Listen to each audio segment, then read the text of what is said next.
Ang pag-uusapan natin sa video na ito ay mag-install tayo ng Bintoy na application para gagawin natin na bootable yung ating USB na maglalagay tayo ng maraming operating system or multiple iOS. So pag bago ka pa lang sa channel ito, huwag mo kalimutan i-subscribe and i-hit ang notification bell para updated ka sa mga na-upload ko na video.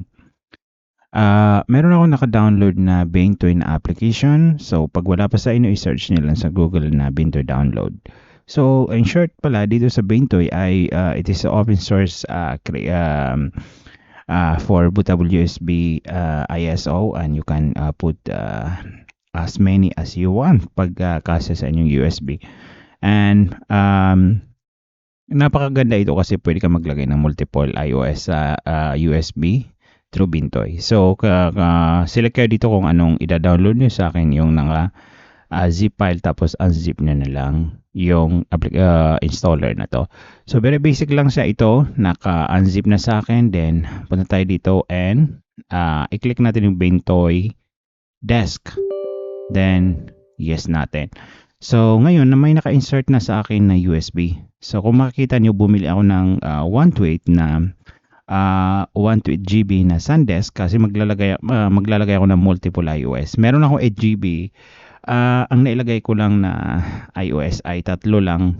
Then sabi ko, nag-decide ako ng bumili na ako ng 128 para maglagay ako ng maraming operating system. So install natin. So paalala lang dito, kung may nakalagay kayo ng mga data sa inyong flash drive na ilalagay insert ay mai-erase. So wala naman akong data dito. Then yes ko para. Then mapoformat daw. So yan, preparing na for formatting ang ating 128 GB na flash drive. Then yan, okay na siya. Kung magpunta kayo sa inyong computer, then kanina walang Bintoy ito. So pwede na tayo maglagay dyan ng operating system. So mag-insert ako, meron akong 8 GB flash drive. Then kasi nandito yung iOS ko sa na to, flash drive na to. Actually naka-Bintoy din ito, pero may laman siya. Kung makikita niyo, yan ang laman ng 3. So i-copy ko na lang ito dito sa bakante na ginawa natin ngayon kasi mas marami yung space niya. So 4 GB yung WinPE, saan ba ginagamit yung WinPE? Sa mga advanced troubleshooting. Kung hindi gumagana yung operating system, pwede natin i-load ito temporarily, din ma-access natin yung laptop na yon. So i-pass forward ko na lang hanggang matapos itong video. Then by the way, ilagay ko na rin ito para pagbalik natin ay yung 3 na to ay nalagay na.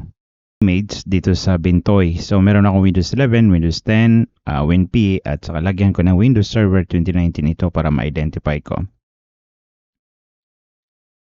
Evaluation. So i-rename ko Windows Server 2019 evaluation.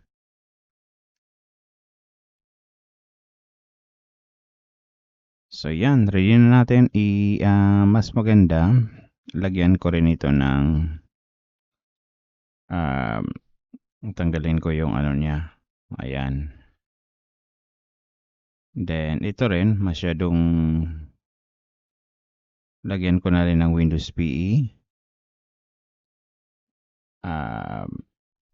Tanggalin natin para hindi masyadong. So ready na. So i-test na natin dun sa isang PC na i-image ko. Guys, i-test natin yung Bintoy na ginawa natin. Insert ko dyan yung 128. Then kailangan yung i-select kasi server yun. Tapos i-binot ko na sa USB. Tapos i-select ko yung USB number 3 sa keyboard. Number 3. So yan. So loading na ngayon yung ating Bintoy. Ayan.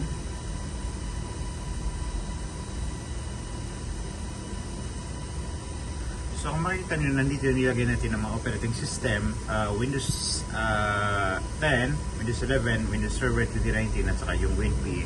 So isa-select ko sa na to ay Windows 10. So enter natin. By the way, gamitin yung arrow down sa inyong keyboard para mag-down siya. So halimbawa, ayan, ida-down ko. Ayan, kung makikita nyo nag-down. So Windows 10 yung install natin, hit natin yung enter, press natin yung enter sa keyboard. Yan. So maglo-load na ang Windows 10 sa ating, so boot normally pala, kailangan natin boot normally, enter lang si Bintoy. So i-hit natin yung enter. Guys, continue ang ating installation. So hanggang dito lang, and huwag niyong kalimutan i-like and subscribe ang aking YouTube channel.